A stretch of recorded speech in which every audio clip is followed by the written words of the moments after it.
بسم الله الرحمن الرحيم سبح لله ما في السماوات وما في الأرض وهو العزيز الحكيم يا أيها الذين آمنوا لم تقولون ما لا تفعلون كبر مقتا عند الله أن تقولوا ما لا تفعلون إن الله يحب الذين يقاتلون في سبيله صفا كأنهم بنيان مرصوص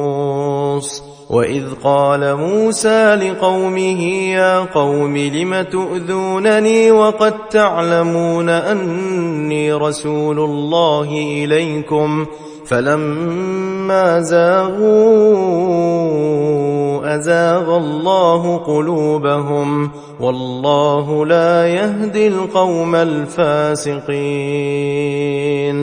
وإذ قال عيسى ابن مريم يا بني إسرائيل إني رسول الله إليكم مصدقا لما بين يدي من التوراة ومبشرا برسول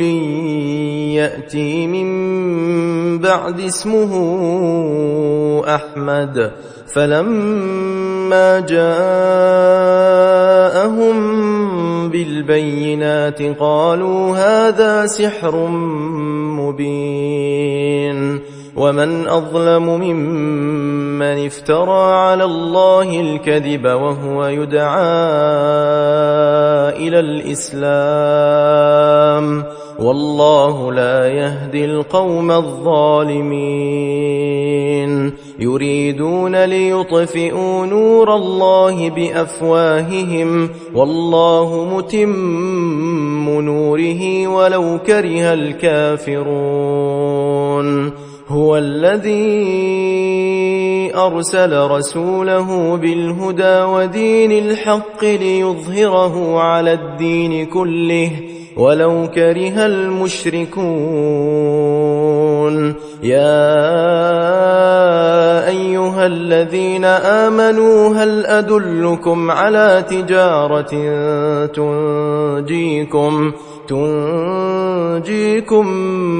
من عذاب أليم تؤمنون بالله ورسوله وتجاهدون في سبيل الله بأموالكم وأنفسكم ذلكم خير لكم إن كنتم تعلمون يغفر لكم ذنوبكم ويدخلكم جنات تجري من تحتها الأنهار ومساكن طيبة في جنات عدن ذلك الفوز العظيم وأخرى تحبونها نصر من الله وفتح قريب وبشر المؤمنين يا أيها الذين آمنوا كونوا أنصار الله كما قال عيسى ابن مريم للحواريين من أنصاري إلى الله قال الحواريون نحن أنصار الله فآمنت طائفة من بني إسرائيل وكفرت طائفة فأيدنا الذين آمنوا على عدوهم فأصبحوا ظاهرين